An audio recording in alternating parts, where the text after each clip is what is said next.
Hello and welcome to Old English Outfitters YouTube channel. I'm Alan, and today we are going to talk about the Springfield Armory M1A.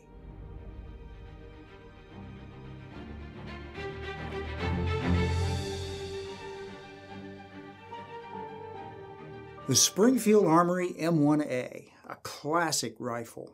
It is basically the civilian semi-automatic only version of the U.S. military M14 rifle.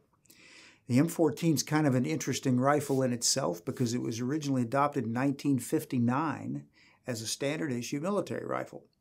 And it went into limited service in 1964, so it really didn't serve very long as a general issue standard weapon. But interestingly enough, it's still in service today. The Army, the Marine Corps, the Navy particularly still use this weapon today. So all those years ago, 60 years or so, it's still in service today in limited use. Excellent rifle, always has been, and you'll find lots of people shooting these in high-power military rifle matches at places like Camp Perry. Excellent gun. So I mentioned it's the civilian semi-automatic only version of the M14. So what's different between this and the M14? Well, a couple of things. One of those things is kind of a political result. If you look at the top of the rifle up here, you notice right there, that's just flat. Military M14s had a bayonet lug right there. And up until 1994, civilian M1As did too. But when the 94 crime bill went in, one of the evil things that they wanted to do away with was bayonet lugs. So Springfield took it off, and they've just never bothered to put it back on. If you really want one, you can get the piece. It just replaces that front sight assembly up here, so you can get it if you really want one. But as it is, the rifle doesn't really need it, unless you have an M6 bayonet, which was the standard bayonets to use on these guns. So what's the other difference? Well, I mentioned it's semi-automatic only. The military versions were set up to be select fire. They could be semi-automatic or fully automatic. Most of them weren't fully automatic. I've actually shot one fully automatic. It's an adventure. The rifle's a little light for the caliber. The caliber, by the way, is 7.62 by 51 NATO standard, also known in commercial circles as .308 Winchester. To facilitate that select fire capability, military guns had a cutout right about here, and there was a piece that went in there that kept that semi-automatic only. There was another piece that this rifle doesn't have that went up alongside. It was the disconnector. You took that off, replaced that with a select fire switch, and you could make this thing full auto if you wanted to. Another difference between this and the military rifle is in the buttstock. Springfield used to put standard military configuration buttstocks on these things. Well, I don't know how many years ago they changed it. They put a rubber butt pad on it now. So the military guns didn't have a rubber butt pad. Where this is, there was a metal assembly and a hinged plate. It was hinged up here. So it opened up here, and you had a butt trap in there for your cleaning kit. So that was the military configuration guns. The rubber butt pad is nice, but you really don't need it because this thing doesn't kick that much. This rifle is a gas-operated, semi-automatic firearm. So it taps gas off up here at the gas piston. This is where the piston is. It's piston-driven. If you're familiar with AR-15s, you know a lot of those are direct gas impingement. This is not direct gas impingement. It's a piston-driven gun. And unlike ARs where the gas travels on top of the barrel, this travels underneath the barrel. Controls-wise, this thing looks a lot like an M1 Garand because part of its design parameters were to keep this assembly back here. So controls, we have fully adjustable rear sight, very nice rear sight. It's adjustable for windage and elevation. You can run it up and down, you run it left, right, and set it up and zero it. This little gizmo right here is a stripper clip guide. This rifle was designed so that if you had a loaded magazine in it and you'd fired that magazine empty or you maybe had fired a few rounds, you could lock the bolt open, put a stripper clip, they're about that long, hold 5 rounds, slide it in there and slide those rounds down into the magazine so you could top it off without having to take the magazine out of the gun. The bolt lock is right here. So to lock the bolt open, you pull it back like so, push down on that lock, and just let the bolt set against it, just like that. To close the bolt, all you had to do is pull back and just gently release it. Or if you had a magazine in, you just do that. Pull it back, let it release. The safety is just like the Garand right there, just inside the front of the trigger guard. When the safety's inside the trigger guard, it's on. When you push it forward outside the trigger guard, it's off. Looks a little bit like it's some kind of weird sling attachment or something. It is not. It is a safety. You should never attach anything to that hole. You want that to be able to move. The magazine releases a paddle right here. These things come standard from the factory with a 10-round steel box magazine.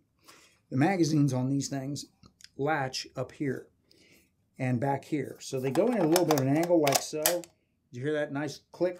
Latches in right there like that. And rock it back, it latches right in. You can kick that forward, or single-handed, you can grab it and pull that, and out comes the magazine. Optional with these things, and if you were watching the shooting portion of this video, you saw us using it, is a 20-round box magazine. That's the military standard piece. You can buy these optional from places like Brownells and also Springfield Armory. They are all steel. They are very rugged, very durable magazines. This rifle, because it's a military rifle, has a handguard up here. This is just a fiberglass piece that covers the top of the barrel. You appreciate that if you shoot this thing very fast, because that barrel gets pretty warm in a hurry. It also has a flash suppressor up here. The barrel on this is 22 inches, for those of you who are interested. Springfield makes a few different variations of this. They have some 18-inch barrel rifles that they call their Scout Squad. They have some 16-inch barrel rifles that they call their SOCOM, or Special Operations Command. There's a couple variants of those. And then this is the standard rifle. The flash suppressor is very effective at doing exactly what it's supposed to do, suppress flash. It doesn't necessarily mitigate recoil, but again, this rifle weighs fully loaded pretty close to 10 pounds, so it's pretty heavy and it handles recoil pretty well. This one's relatively new. We did put a sling on it for the purposes of this. You'll notice this one's kind of a sand color. Springfield makes these in a couple of different color variations. Usually they're black. You can also get them with wood stocks, heavy profile wood stocks. You can also get them OD green. You can also get them in this color here, and they've got, I think, a camo option or two out there. The wood stock versions you can also get in national match configuration. That means that everything on this rifle is really cinched down into the stock. It's bedded properly. The whole thing is designed to be accurate. The sights are a little different on the national match. You've got a hooded rear sight to keep glare out of there. The front sight is designed to be narrow, so you shoot at long-range targets. You want a narrow sight so you can line it up properly. I had occasion to use this rifle when I was in the military, and I liked it. It's a good gun, and it still is a good gun. To field strip this or take it apart, these are a little different. If you've had experience with a military gun, these are just a little bit different in a couple respects. But the first thing we do before we take anything apart is what? That's right. We make sure it's empty and safe. We have no magazine. We're going to lock the bolt open, close that latch so the bolt stays locked open, and we're going to look and make sure there's nothing in there. Very often, lots of folks will suggest, and we suggest it from time to time, if you can't see, put your finger in there. Okay, but be careful. This rifle, this bolt latch, isn't super secure. If you bump it, it'll close. If your finger's in there, it'll close. So keep your finger out of there if you think the thing's going to close. If you absolutely have to put your finger in there, hold the bolt, check it real quick, and get out of there, because I've actually seen that close on a fellow's finger. It was not funny.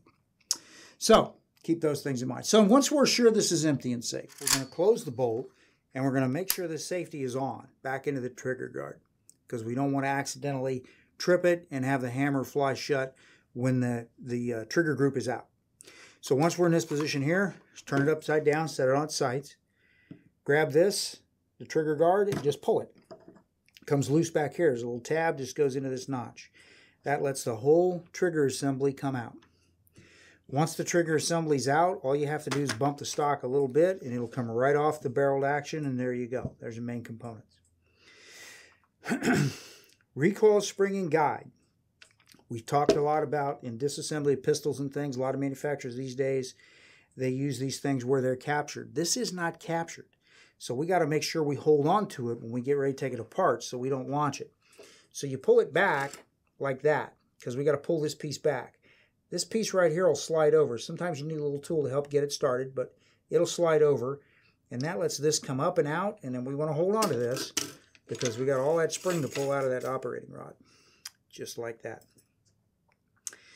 This is the operating rod. This is the gas piston. That deal right there.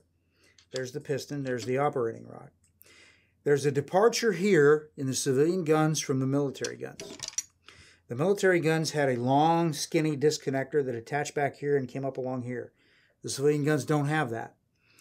The military guns, you pulled this operating rod back and it just popped right out, and this whole assembly just came right off, and then you could pull the bolt out right here. You can do that with these guns, the civilian guns, but I have seen several of them when they're new, and this gun's relatively new. It's been shot some, but not heavily, where this just doesn't want to come out of there. That's not a big deal. Nothing to worry too much about. You can get to everything you need to clean here without any real trouble, so you don't really need to take those parts out. This is the gas piston. That's what actually, when the gas taps off up here, it's what actually pushes it. By the way, that little screw right there shuts the gas off.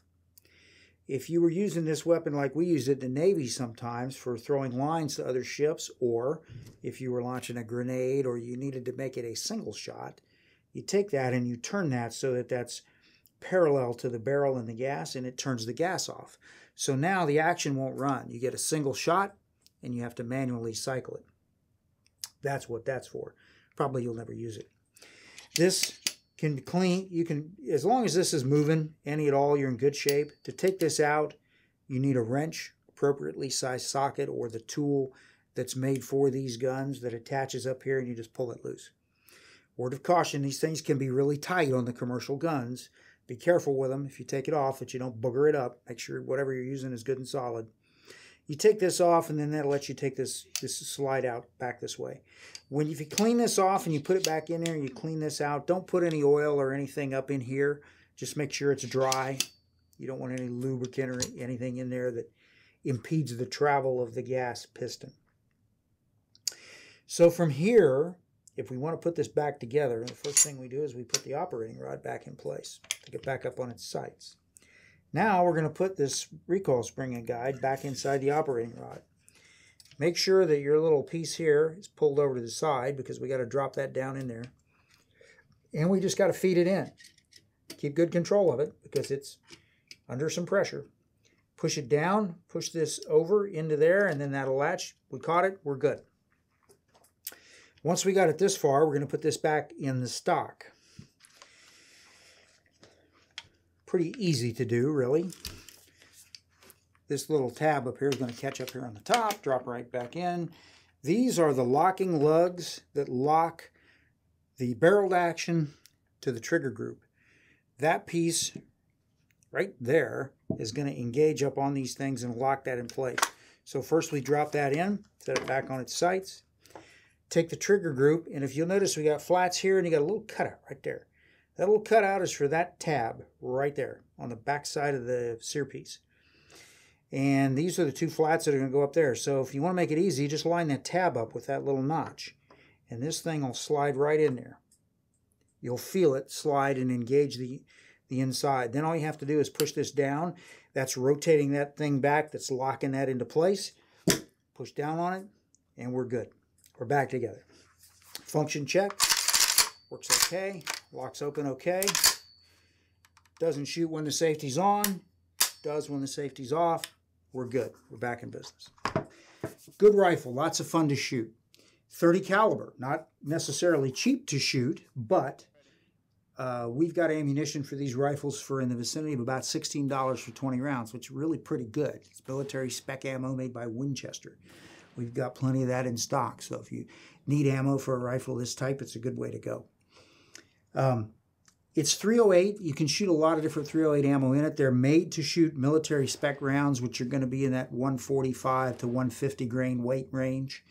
And they'll work really good with that. These things will shoot probably better than most of us can shoot them. We have M1As in stock. Now, we don't have a tan one at the moment, but we can always order it. Price range varies depending on how they're set up. One of the things Springfield does with some of their guns is they make what they call a loaded package. So you might have a fairly standard rifle like this, but it might have match grade sights.